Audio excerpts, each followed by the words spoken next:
예레미야 제30장. 여호와께서 이와 같이 말씀하시니라. 내 상처는 고칠 수 없고 내 부상은 중하도다. 내 송사를 처리할 재판관이 없고 내 상처에는 약도 없고 처방도 없도다. 너를 사랑하던 자가 다 너를 잊고 찾지 아니하니 이는 네 악행이 많고 내 죄가 많기 때문에 나는 네 원수가 당할 고난을 내가 받게 하며 잔인한 징계를 내렸도다. 너는 어찌하여 내 상처 때문에 부르짖느냐? 내 고통이 심하도다. 내 악행이 많고 내 죄가 허다함으로 내가 이 일을 너에게 행하였느니라. 그러므로 너를 먹는 모든 자는 잡아먹힐 것이며 내 모든 대적은 사로잡혀 갈 것이고 너에게서 탈취해 간 자는 탈취를 당할 것이며 너에게서 노략질한 모든 자는 노략물이 되리라. 그들이 쫓겨난 자라 하매 시온을 찾는 자가 없은즉 내가 너의 상처로부터 새살이 돋아나게 하여 너를 고쳐주리라. 여호와께서 말씀하시니라. 보라, 내가 야곱 장막의 포로들을 돌아오게 할 것이고 그 거처들의 사랑을 베풀 것이라. 성읍은 그 폐허가 된 언덕 위에 건축될 것이요 그 보루는 규정에 따라 사람이 살게 되리라. 그들에게서 감사하는 소리가 나오고 즐거워하는 자들의 소리가 나오리라. 내가 그들을 번성하게 하리니 그들의 수가 줄어들지 아니하겠고 내가 그들을 존귀하게 하리니 그들은 비천하여지지 아니하리라. 그의 자손은 예전과 같겠고 그 회중은 내 앞에 굳게 설 것이며 그를 압박하는 모든 사람은 내가 다 벌하리라. 그 영도자는 그들 중에서 나올 것이요 그 통치자도 그들 중에서 나오리라. 내가 그를 가까이 오게 하리니 그가 내게 가까이 오리라. 참으로 담대한 마음으로 내게 가까이 올 자가 누구냐? 너희는 내 백성이 되겠고 나는 너희들의 하나님이 되리라. 보라, 여호와의 노여움이 일어나 폭풍과 회오리 바람처럼 악인의 머리 위에서 회오리 칠 것이라. 여호와의 진노는 그의 마음에 뜻한 말을 행하여 이루기까지는 돌이키지 아니하나니 너희가 끝날에 그것을 깨달으리라. 할렐루야. 사랑하는 열린문교회 성도 여러분, 지난밤도 주님 주신 은혜와 평강 가운데 단잠 주무셨습니까? 아침을 깨우는 말씀, 화요일 이 아침에 주님께서 저와 여러분에게 주시는 말씀은 예레미야 30장 12절로 24절까지의 말씀입니다. 오늘도 주시는 살아계신 하나님의 말씀을 통하여 저와 여러분의 삶 가운데 선명한 성경적 기준이 세워지는 오늘이 되었으면 좋겠습니다. 오늘 본문의 제목을 매일 성경의 해설자는 하나님 마음의 뜻하신 바라는 제목을 붙였는데요. 말 그대로 오늘 본문에는 하나님께서 이스라엘을 향하신 그의 마음을 여과 없이 보여주시며 또한 이스라엘 백성들에게 나타나는 현실과 상황은 하나님의 깊은 그 마음의 의도와 목적이 있음에 대해서 우리들에게 분명히 가르치더라는 것이죠. 우리가 지금까지 예레미야서를 보고 한동안도 예레미야서를 보겠지만 예레미야서에 나타나는 하나님의 그 마음 또 그의 의도와 목적은 너무나도 분명합니다. 계속되이 반복되어지는 표현들과 상황들을 통하여 그 마음과 하나님의 의도를 감추지 않고 여실히 드러내는 것을 우리가 보게 되는데요. 즉 하나님께서는 예레미야를 통해서 이스라엘 백성들에게 심판을 예고하고 있고 예언하고 있지만 결국에는 그 심판의 목적과 이유는 그들을 아주 버리려 함이 아니라 도리어 그들을 살리려 함이라는 그 하나님 마음의 깊은 의도와 목적을 그대로 우리들에게 보여주더라는 것이죠. 예레미야서를 얼마 전에서도 우리가 한 본문에 의하면 하나님께서는 이스라엘 백성들에게 괜찮다 하나님께서는 결코 너희들을 심판하지 않으실 것이다 라고 이 허황된 꿈과 어쩌면 소망만을 외치던 선지자들과는 다르게 예레미야 선지자는 그들에게 심판에 대해서 명령하며 그들에게 그 심판을 받아들이라고 이야기하더라는 것이죠. 여기서부터 우리의 상식과는 다른 어떠한 이 이야기들과 예언들이라는 생각이 드는데요. 우리가 상식적으로 알고 있는 그 하나님께서는 우리를 멸망치 않고 우리가 실패하지 않고 승리하며 이겨내며 이와 같은 소망의 개념들에 대해서 우리들에게 가르쳐 줌이라고 우리는 상식적으로 생각하는데, 예레미야는 하나님의 심판을, 그리고 하나님의 그와 같은 바벨론에 의해 멸망시키는 그와 같은 것을 받아들이라고 이야기하니 우리의 신앙 상식으로는 도무지 이해가 되지 않는 상황이었던 것이죠. 어찌되었든지 간에 팩트는 이것입니다. 결국에 예레미야를 통해서 말씀하시듯이 이스라엘 백성에게 허락하시는 그 심판, 바벨론에 의해 당하는 그 멸망을 받아들이라는 것이죠.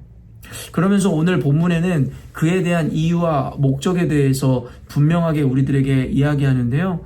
12절에서 13절 말씀 보면 여호와께서 이와 같이 말씀하시니라. 내 상처는 고칠 수 없고 내 부상은 중하도다. 내 송사를 처리할 재판관이 없고 내 상처에는 약도 없고 처방도 없도다.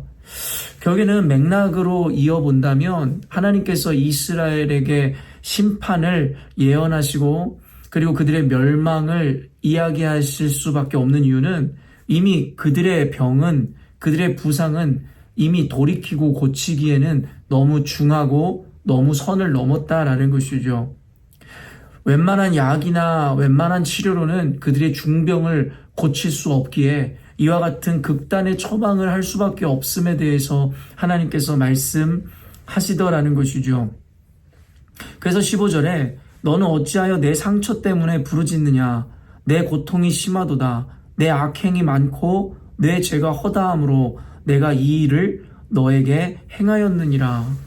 결국엔 이스라엘 백성에게 허락하신 그 심판은, 그들의 고통은 말 그대로 하나님께서 의도하신 바고 그들에게 허락하신 일이라고 분명하게 이야기하고 있더라는 것이죠. 그리고 다시 한번 이야기하지만 그 이유는 그들의 병과 죄악은 이미 고치기에는 이미 때가 늦었고 선을 넘었다라는 것입니다. 그렇기 때문에 하나님께서 내리시는 이 심판과 이 멸망은 도리어 이미 때가 너무나도 지나버린, 또한 그들의 이 고칠 수 없는 병으로 인해서 하나님께서 내리시는 극약 처방이다라는 것을 분명하게 성경은 이야기하고 있더라는 것입니다. 그러면서 22절에 뭐라고 이야기합니까? 너희는 내 백성이 되겠고 나는 너희의 하나님이 되리라. 이 결론을 통해서 보는 것은 무엇이냐면 하나님께서 이스라엘 백성들에게 내린 저주와 같아 보이는 그 심판은 결국에는 그들을 버리거나 죽이기 위함이 아니라 그들을 살리고 얻고자 하여 하나님의 백성으로 회복시키기를 원하시는 하나님의 사랑의 마음이고 그의 뜻임을 성경은 우리들에게 보여주고 있더라는 것입니다.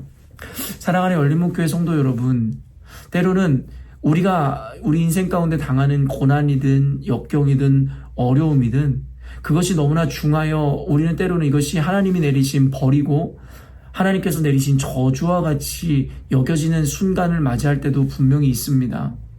그러나 우리는 하나님의 사랑받는 자녀이며 하나님의 택함받은 백성임을 우리들이 분명히 인지하고 있고 그 사실을 믿고 있다면 이 시간 우리 가운데 허락되어진 그와 같은 고통, 저주와 같은 상황들도 하나님이 그 백성과 그 자녀를 버리기 위함이 아니라 도리어 그들을 살리고 얻고자 하는 하나님의 의도이고 마음이라는 것을 우리는 먼저 깨달을 수 있어야 합니다. 그렇기 때문에 눈에 보이거나 나타난 현상이나 상황으로 인해서 우리가 괴로워하고 고통당하는 것이 아니라 그 하나님의 마음과 의도를 깨달음으로 속히 그의 뜻을 따라 우리 삶 가운데 우리가 행하고 있는 죄악 혹은 우리의 어리석음이나 연약함을 속히 돌이켜 회개함으로 하나님의 그 마음의 의도를 그리고 그 목적을 이루어 드림으로 우리로 하여금 하나님께서 이 어려움 가운데서 나아갈 수 있도록 빠져나갈 수 있도록 주의 도우심을 우리는 경험할 수 있어야 한다라는 것입니다. 늘 성경에서 전제하는 바와 같이 하나님의 교회와 사랑받는 자녀들에게 허락하신 어려움과 징계와 같은 것은 말 그대로 우리가 사생자가 아니라 하나님의 참 아들이기 때문에 하나님이 우리를 얻고자 허락하시는 일일 수밖에 없음을 성경은 우리들에게 이야기합니다. 그러므로 사랑하는 성도 여러분, 여러분 인생 가운데 이 처해 있는 상황들, 마주한 어려움의 현실 가운데 단순히 그것으로 인해서 이 고통받거나 그곳에 수렁과 같이 빠져드는 것이 아니라 모든 것을 주관하시고 인도하시는 하나님께서, 특별히 우리를 사랑하시는 주님께서 왜 이와 같은 상황을 우리에게 주셨는지에 대하여 그 마음을 헤아리고 그 뜻을 우리가 고민하는 것이 이 시점에서 아주 중요한 하나님께서 원하시는 태도이며 우리들의 모습임을 기억해야 할 것입니다. 아무 이유 없이 주어지는 어려움도 없으며 하나님의 개입 없이, 하나님의 허용하심 없이 주어지는 어려움과 고통은 없을 것이기 때문입니다. 그렇기에 여러분의 인생 가운데 저마다의 여러 가지 어려움들과 특별히 여러분의 힘으로 이겨낼 수 없을 것만 같은 극심한 고통과 어려움, 어떤 문제들과 난제들이 있다면 이 시간에 그로 인해서 그것을 빠져나갈 궁리를 하거나 해결책을 찾기 이전에 이 시간 먼저 하나님 앞에 잠시 눈을 감고 기도하며 하나님의 마음과 그 의도를 한번 묻는 시간을 갖지 않으시겠습니까? 하나님께서 왜 사랑하는 나의 삶 가운데, 우리 교회 가운데 왜 이와 같은 어려움의 현실을 허락하실 수밖에 없었는지 그 마음의 의도와 목적을 우리가 헤아리기 시작할 때에 도리어 우리가 방법을 구하고 우리가 어떠한 논리를 알기 이전에 그것보다 훨씬 더 빠르게 이 고통과 어려움으로부터 헤어나오고 빠져나갈 수 있을 것입니다. 우리에게는 너무나 어려운 것이 하나님에게는 너무 쉬운 일일 수 있다는 것을 잊지 않으셨으면 좋겠습니다. 그리고 그 16절부터 예하의 말씀들을 보면 결국엔 하나님의 원리를 또다시 설명하고 있는데요. 하나님께서는 우리를 깨닫게 하시기 위하여 우리에게 심판, 때로는 어떤 이들을 통하여 우리의 삶에 어려움을 주시지만 결국엔 하나님께서는 우리를 괴롭게 하고 우리를 고통 가운데로 몰아넣은 자들에 대하여 우리를 심판하시고 우리를 깨닫게 하신 이후에 그들에 대하여 반드시 갚아주시고 그들에게 심판하실 것임에 대해서 분명히 이야기합니다. 늘 인용하는 하박국서와 같이 왜 바벨론을 통해서 이스라엘을 심판하시냐고 항변하는 그 하박국에게 하나님께서는 이스라엘을 심판한 이후에 내가 그보다 더 극심하게 바벨론을, 그 악인들을 심판하실 것이다라고 이야기합니다. 그러나 그 심판은 전혀 다름을 우리는 인지해야 됩니다. 하나님의 백성들에게 주어지는 심판은 하나님의 백성을 살리고 얻기 위함이고, 바벨론과 이방인들에게 주시는 심판은 그들을 아주 멸절하고 멸망시키기 위한 심판임을 또한 잊지 않아야 할 것입니다. 그렇기 때문에 사랑하는 성도 여러분, 여러분을 괴롭게 하는 사람이든 여러분을 어렵게 하는 환경이든 결국엔 하나님께서 주관하시고 여러분이 갚아주시지 않아도 하나님께서 갚아주실 것임을 잊지 마십시오. 그렇기 때문에 우리가 집중해야 되는 것은 문제도, 또한 우리를 괴롭히는 어떤 이도, 어떤 상황도 아닌 우리 자신에게 집중함으로 우리가 빠져있을 죄악과 허물로부터 극복하여 회개함으로 하나님이 주시는 참 소망과 회복을 이루어야 할 것이며, 또한 우리를 괴롭게 하고 억울하게 했었던 악인들이든 그 상황에 대해서는 주님께서 이미 밝히 아심으로 그들을 이용하신 이후에 더 극심한 심판을 그들에게 내리실 것임이라는 것을 우리가 인지함으로 우리는 도리어 그들로 인해서 분노하거나 화를 내거나 이 세상을 원망할 것이 아니라 도리어 그들에게 긍휼한 마음을 품어 하나님의 구원이, 하나님의 긍휼히 여기시는 그 은혜가 그들에게 또 있기를 더욱 구하는 마음이 들어야 할 것입니다. 사랑하는 성도 여러분, 이것이 단순히 오늘 본문뿐만 아니라 성경 전체에 나오는 하나님의 백성들에 대한 하나님의 입장과 마음, 또한 그들을 괴롭히고 악행을 저지르는 악인들과 그리고 상황과 환경에 대한 하나님의 마음과 의도, 이것이 계속 반복되어지는 하나의 원리임을 잊지 않으시므로 단순히 오늘 본문뿐만 아니라 성경 전체를 관통하는 이 성경적 개념과 기준을 여러분의 인생 가운데 세우심으로 어떠한 상황과 환경 가운데서도, 또한 여러분을 괴롭게 하는 어떠한 관계 가운데서도 여러분 낙심하거나 주저앉는 것이 아니라 그 가운데 도리어 소망의 하나님을 붙드시길 원하며, 또한 여러분의 마음의 억울함을 이미 아시는 주님께서 당신의 방법으로 갚아주실 것을 기억하심으로 스스로 원수를 갚거나 스스로 누군가를 저주함으로 그 죄악 가운데 우리 스스로가 빠져서는 안 될 것입니다. 이와 같은 원리를 통해 여러분이 하나님의 말씀을 통한 위로와 격려를 받으시는 오늘이 되기를 원하고, 그 가운데서도 능히 승리하시고 이겨내시는 여러분 되시기를 원하며, 또한 여러분 마음 가운데 있는 억울함과 괴로움도 모두 아시는 주님 앞에 그 모든 것을 주님께 의탁하고 올려드림으로 여러분 마음이든 삶에서든 그 죄악을 범하는 자리로 나아가지 않으시는 여러분이 되었으면 좋겠습니다.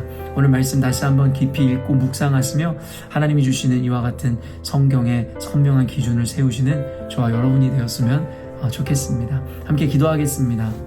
사랑하는 하나님 아버지, 감사합니다. 오늘도 말씀 통하여 선명한 성경적 기준과 그 성경의 세계관들을 우리에게 다시 한번 인지시키심에 감사합니다. 단순히 우리 인생 가운데 펼쳐지는 상황과 환경과 관계에 집중하지 않는 우리 되게 하여 주옵소서. 다만 그 모든 것을 허락하시고 주관하시는 하나님의 마음에 귀 기울임으로 주의 뜻을 이루어 속히 우리를 둘러싸고 있는 수많은 위협과 어려움 가운데서도 능히 회복되고 승리하는 우리 되게 하여 주옵소서. 또한 우리를 괴롭게 하고 어렵게 하는 사람이든 환경이든 그것을 저주하거나 탓하지 않게 하여 주시고, 도리어 그들을 그 상황을 이용하신 이후에 더 큰 심판으로 그들에게 갚으시겠다 하신 하나님의 말씀을 통하여 역으로 우리가 위로 얻게 하여 주시고, 우리의 손으로 원수를 갚거나 우리의 마음으로 죄악을 범하는 누를 범하지 않도록 주님, 우리로 하여금 성경의 선명한 기준과 원리를 따라 오직 주님의 뜻을 이루어내는 거룩한 삶을 살아내는 우리 모두가 되게 하여 주옵소서. 감사드리며 예수님의 이름으로 기도합니다. 아멘. 사랑하는 열린문교회 성도 여러분, 오늘도 주님께서 허락하시는 가장 복되고 귀한 하루를 우리가 맞이하게 되었습니다. 오늘도 주신 하나님의 날답게 하나님이 가르쳐 주신 성경의 원리와 기준을 따라 오직 하나님께는 영광이요 세상 가운데 이 거룩한 사명을 온전히 감당하며 살아내시는 저와 여러분이 되었으면 좋겠습니다. 아침을 깨우는 말씀은 내일 아침에 또 만나도록 하겠습니다.